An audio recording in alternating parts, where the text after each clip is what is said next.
From Vienna to Madrid, Miguel Arana Catania is the director of citizen participation of the Madrid City Council. And here the international participation project Consul is developed, and Miguel has worked with designing and implementing digital tools and participation strategies. You also succeeded in European projects such as Descent, and also in different movements, the 15M movement. Sorry, I never heard about it, but it might be a quite interesting and important movement. And he will present to us his project, how Madrid is going to become more and more a smart city. So we are very honored to welcome Miguel Arana Catania. Thank you very much.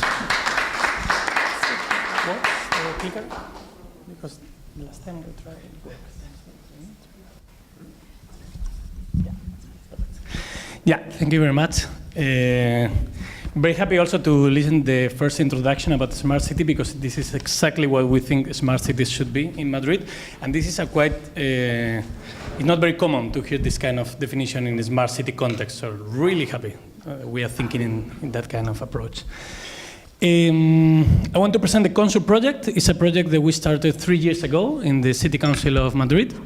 And it's a digital platform to engage the citizens of Madrid and let them take the most important decisions on the city. It's a project that was started as an open source project.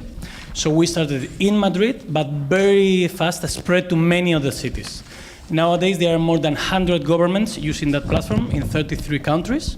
So it's really well spread. There are big cities like Paris, Buenos Aires, New York using it. Small cities also, sometimes some thousand of people. Regional governments are using it also, and now our national government starting to use it, like Colombia or Uruguay. So even if I'm going to present what we do in Madrid, you can think that something similar is happening in Paris, New York, Buenos Aires, whatever. So we try to develop a digital platform to be able to take the citizens all the important decisions on the city council. So what we did is to open many different channels for participation, so everyone could find the way to participate and to be involved in all the different decisions in the city. So for example, we created a space that is the debate space, where citizens can create debates about anything they're interested in. It's like a meeting point for the citizens. They come, they start a debate about any issue they think is interesting in the city, and they rate the different debates, like or not like, to define what are the important issues on the city. So this is changing every day with the agenda, the issues decided by the citizens. They can meet, talk, but especially to create communities, to make citizen spaces. So we are not coming here usually to create debates, it's mainly the citizens. We have a space for citizen interviews. This is more with the contact with the politicians or the experts in the city. This is, for example, a citizen interview made to the mayor of the city, and then people can send questions, in that case to the mayor. They can vote on the different questions, and then she can come directly to answer. So it's an easy way for people to talk with the politicians, with the experts in the city directly, in a very easy way. We have also a space that is a bit more interesting, that is the citizen initiatives. Here people can make proposals about anything they're interested we should do in the city, investing money, changing regulation, whatever they think we should do. And they can gather support on their ideas. So other citizens can say, okay, I like that idea. When one of the ideas reaches some level of support, in the case of Madrid is the 1% of the population, so 1% says, okay, that sounds interesting, that idea goes to a voting. Then everybody votes yes or no to the proposal, to the citizen initiative. This is an example of two proposals that we voted last year. One was to change the ticket of public transport to make it more cheap and affordable and easy and so on.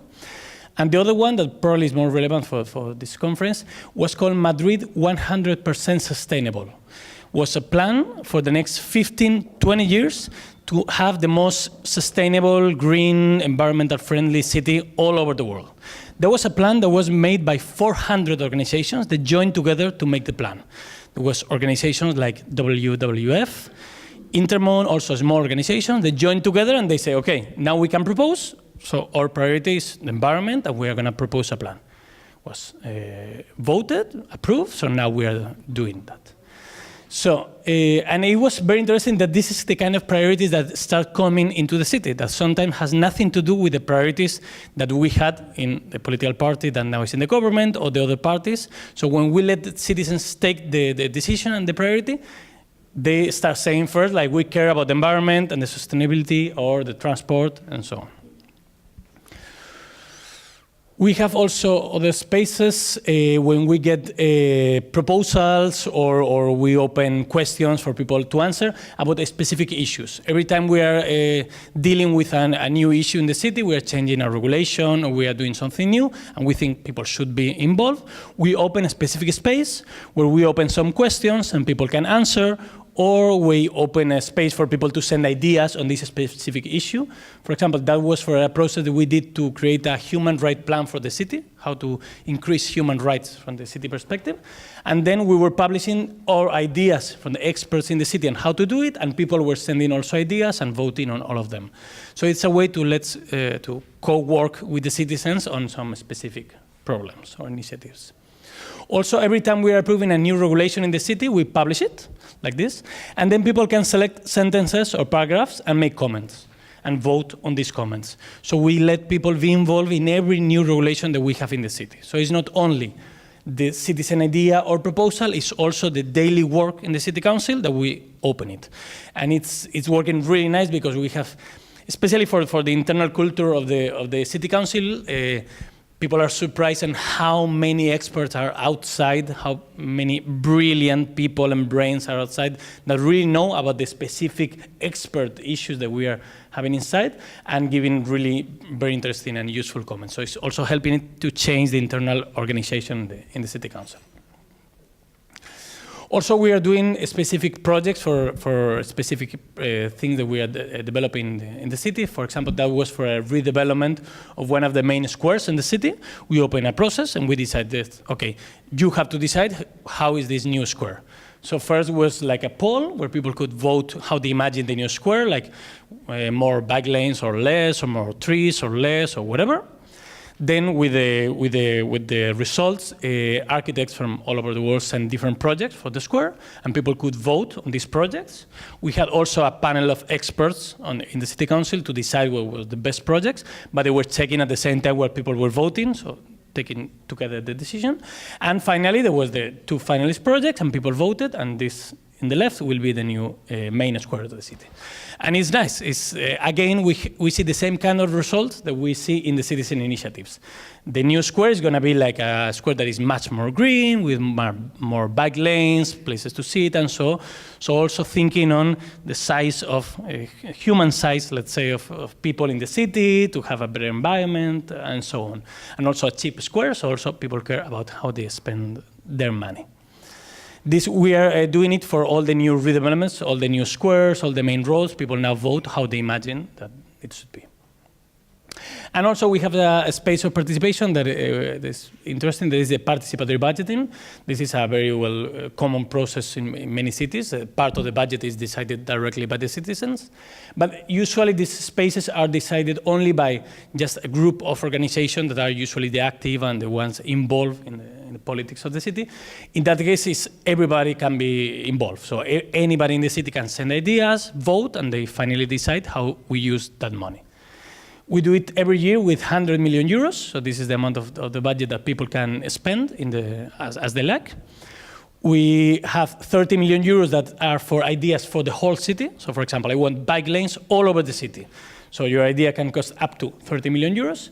And then 70 million euros that we split in the different districts of the city. Each district, each area of the city get an amount of money that depends on the population of the district, so larger get a bit more, and in an inverse rate to the income of the district. So the rich district get less, and the poor district get a bit more.